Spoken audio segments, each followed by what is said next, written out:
everyone. Job seeker tip number 6, silence.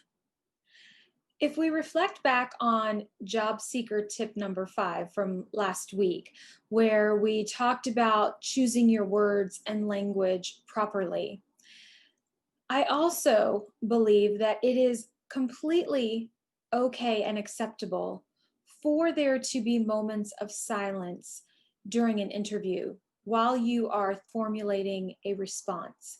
If you're asked a question and you need a moment to think about your experience, to think about how you want to respond, it's okay to say to the interviewer, "That's a great question. Let me think about that for just a moment," and take a moment to think about it. It's okay. You don't instantaneously have to respond to each and every question they ask you because you don't know what they're going to ask you. It's also okay during your response to pause for a moment. As an example, if I was answering a question about a challenging project, I might respond with, "That's a great question. May I have just a moment to think about it?" Another way you could phrase that is, "That's a great question. I've worked on several projects.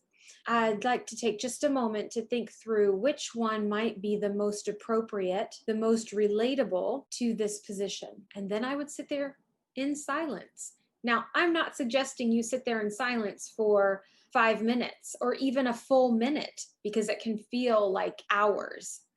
But pausing for a moment to gather your thoughts is okay. I'd much rather someone do that than just start rambling with zero direction, content, or meaning. I have a lot of respect for candidates who, one, ask for time to think through a response, or two, in the middle of a response, pause and then keep going. I also believe it's a sign of professional maturity and confidence to sit with another person in silence. So just try to remember, if you're in an interview and you need a little bit of extra time to think about a response, to gather your thoughts, or just to compose yourself, it's okay. Take the time you need. It will only benefit you in the long run, and any interviewer will respect you for doing what you need to do to have the best interview possible. Thanks so much.